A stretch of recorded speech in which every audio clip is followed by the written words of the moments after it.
21st Century Entrepreneurship with Martin Piskarik. It was early in the morning on 2017. It was the first month of the year in January. In the greater Cincinnati region, my drive from my home in the country is along the riverside, and the fog was starting to kind of lift up off of the river.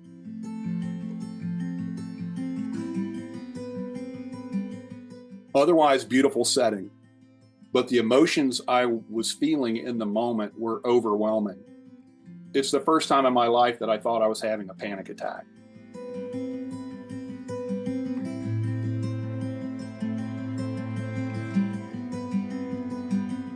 What led to that moment, I just the day before received the third call from my top 3 clients. This all happened within a matter of weeks. And we'd been in business for 8 years at this point in time at Red Hawk Technologies. And we knew we had client concentration risks, which happens with a lot of entrepreneurs as they start their business. They have a few key accounts, they start to grow, they recognize that client risk and they want to outgrow that risk. We weren't able to do so quickly enough. And it was an interesting and challenging moment in my personal and professional life.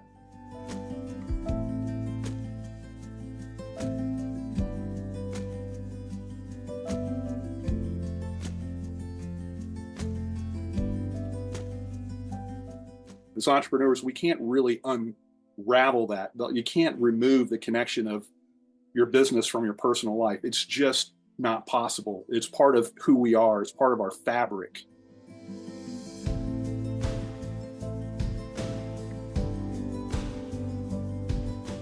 And as I'm driving to the office that day and I'm having that experience, I'm thinking about what message I'm going to deliver to the rest of my leadership team, knowing that we have to start talking about layoffs, and the first time in the company's history.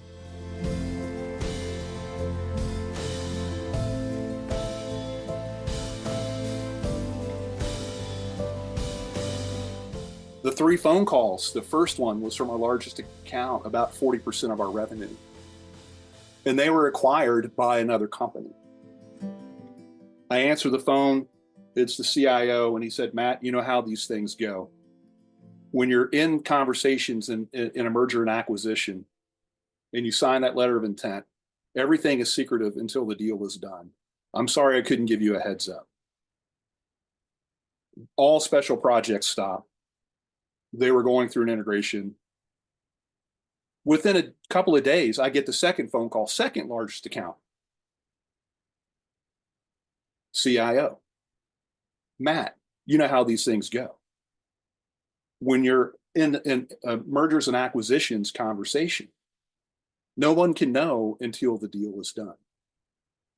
We had a $50,000 project that we were working on, we were allowed to finish. We had another $250,000 of revenue scheduled for the year that was all canceled." Third phone call.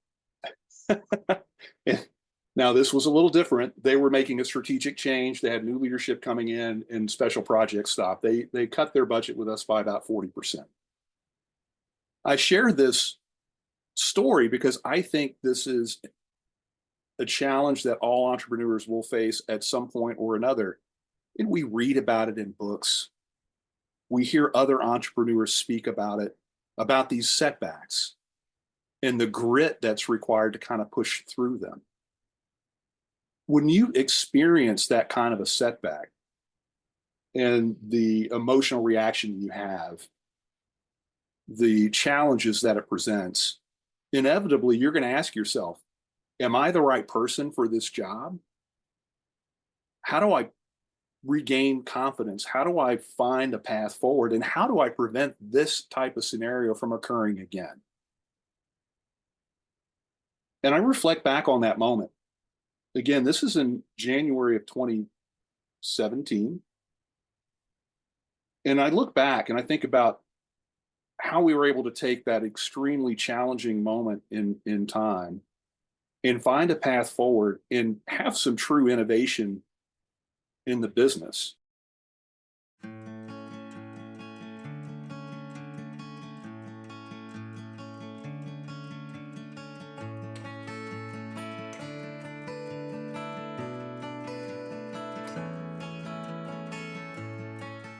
I'm just grateful that I had a great support group of peers, other entrepreneurs. I think that's something that I would encourage all entrepreneurs to do. It's a very lonely place to be. You need to find a network of other business owners, other entrepreneurs.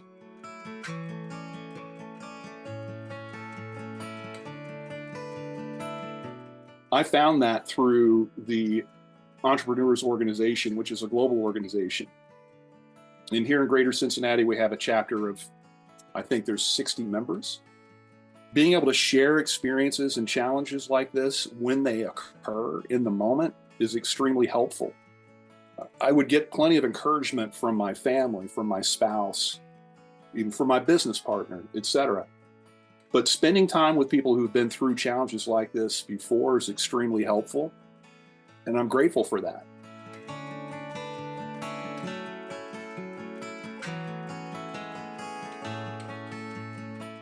Fast forward, in 2018, that was all about right-sizing the ship. We level set, we got back to profitability, and then we had enough room to breathe and think about how do we prevent this type of scenario, at least as dramatic as it was, from being, occurring again in the future. What can be different? When you go through something emotional like that that's connected to your business, and you look back on the clients that you serve, what really benefits them in terms of the services you provide, and how can you be different or operate differently and stand out from your competition? We've all read books and done exercises with strategic marketing and consultants, et cetera, to figure out what that reason to believe is, or that compelling difference. But I believe until you go through some level of pain and suffering, you may not really truly innovate. At least that's true for me as an entrepreneur. We looked like every other business out there until we went through that experience.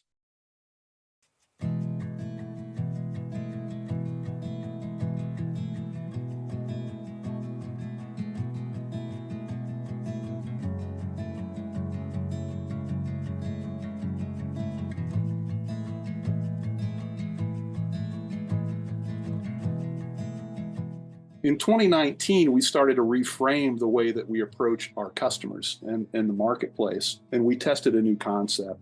The idea was quite simple in the end, although it took a lot of internal insight, investigation, conversations with clients, et cetera, to kind of validate the concept. But what we recognized as a software engineering consultancy that focuses on mid-market clients is that they really only had two ways to approach software engineering projects. Two ways that they shop, two ways that they buy. One is I can, as a buyer, I can work with the staff consultancy, staff augmentation, software consultancy, and they can put together a team for me. And that scenario works well for enterprise clients who have DevOps in-house to support and maintain what's delivered. For mid-market clients, which is really the audience that we served best over all of those years leading up to that inflection point or that challenge that we faced in the business, Staff Aug is not the way to go because they don't have the expertise in-house to get value from the team that's provided by the Staff Aug consultancy. So the way that they typically approach it, and this is still true today in terms of the buyer persona, they're approaching software engineering as if it's a project. I have a project. I have a mobile application or a field service app or middleware solution. Maybe it's an AI assistant, something like that they have in mind they want to develop. The mid-market buyer still approaches it as if it's a project with a beginning, middle, and end. And so they'll look for a Staff Aug consultancy if they're large enough and they think they can get value there, or they'll turn to a software developer that is more of a boutique agency style. They're more of a solutions provider. They're going to provide a time and material scope of work. They'll do an agile project, but they're also selling it like a project. And so going through those challenges in 2017 and looking at the client concentration risks that we found ourselves in, understanding how things really worked in our space, in our market, we had this aha moment.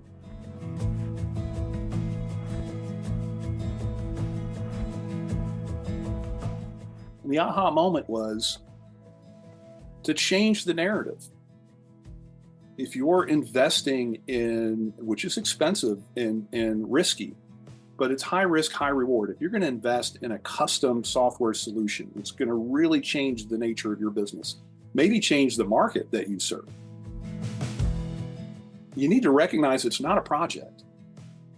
You're developing an asset for your business that needs to be properly supported and maintained long term. So now we got to change the narrative and talk about, what does total cost of ownership look like over an extended period of time, which changes the conversation in another way. The client at that point is now thinking about, well, how long before I get a return on that investment?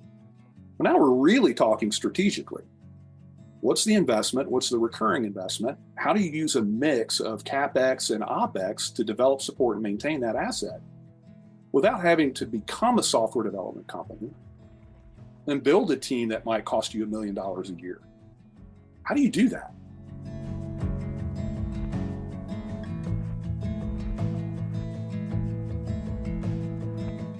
We developed a solution that allows us to provide services on a fixed monthly fee schedule to solve that problem for the mid-market. I don't think any of that would have happened if I didn't go through those challenges in 2017. Had we been able to address our client concentration risks and not gone through that experience, we would have kept going. The status quo would have been fine. We may have grown through that status quo. But the reality is, by changing our offering in the way that we package and deliver services, we have unlocked exponential growth. And we're solving a real problem for the mid-market. Essentially we provide software development, management, and support services for those custom applications we create for our clients. But really the value that we're creating is we're providing operational and financial stability so those mid-market clients can afford to innovate. That unique business model has led to some industry recognition. We're among the top 5,000 fastest growing private companies in the United States. We've doubled year over year for the past couple of years. We're going to double again this year.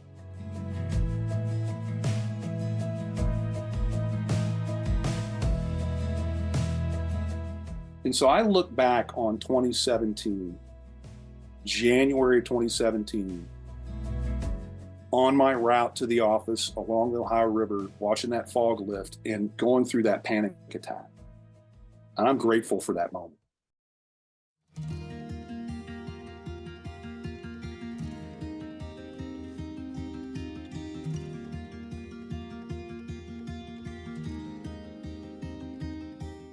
We've developed a couple of simple processes and tools that we bring to our customers to help them think through their vision, the asset that they're ultimately going to develop and need to support and maintain, to help them determine if the juice is worth the squeeze. Is the ROI really going to be there?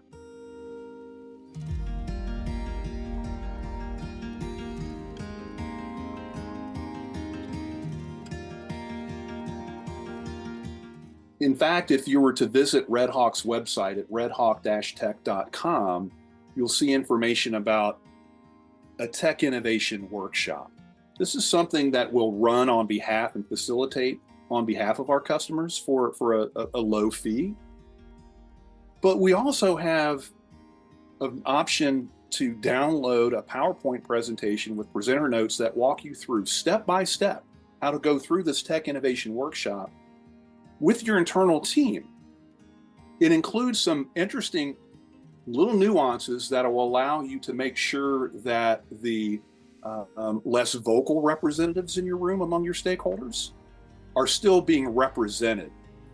Otherwise, you run the risk of very outspoken, Type A personalities just basically defining what everything should be and making their arguments. But if you were to go to the website and simply request a download, you'll automatically get an email with this do-it-yourself PowerPoint presentation that will walk you through it. The output will give you everything you need to know and determine at that point if you should continue to investigate that as something you want to invest in.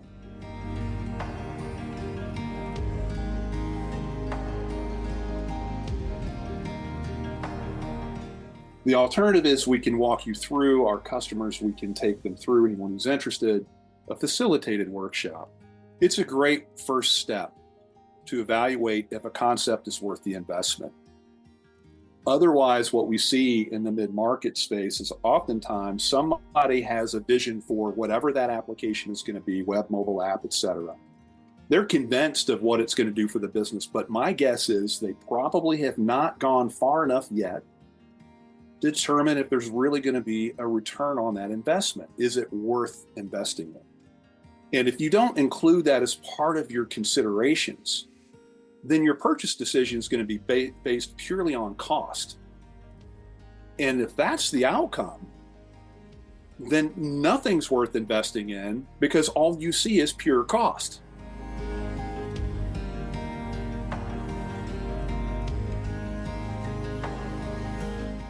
We have another Excel workbook that we produced. It's different than the Tech Innovation Workshop that I'm also happy to provide the listeners who might be interested.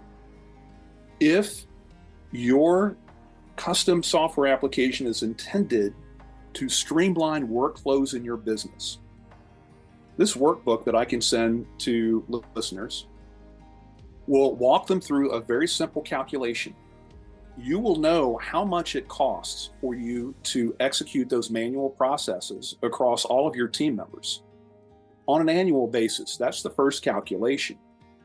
Then you can make some general assumptions. If I were to develop a web application or a mobile application or an AI assistant that would remove 50% of that, well, that'll give you your calculation. Your return on investment year over year will be 50% of whatever it is that you're spending doing that process manually.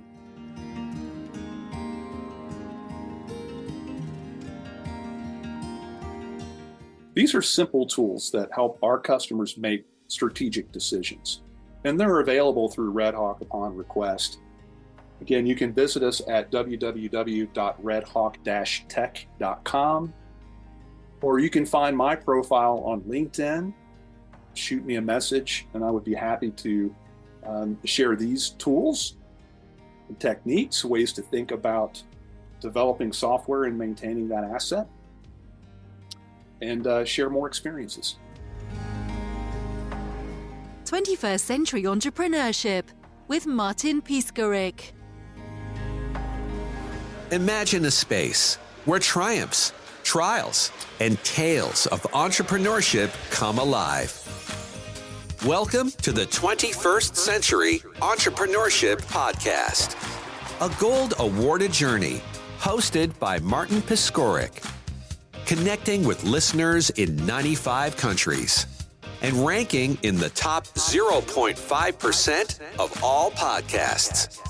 Join our exclusive community, elevate your perspective, and embark on the path to success.